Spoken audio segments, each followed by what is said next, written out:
சூழவேண்டு வந்த போது காலியானா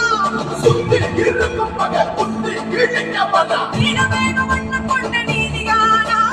தட்டி படச்சு தட தட்டி முறிக்கப்படா சிவன் தேனியோடு பாதியானா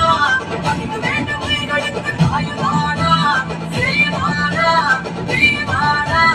அன்புமானா அருள்மானா திருநெடுக்கே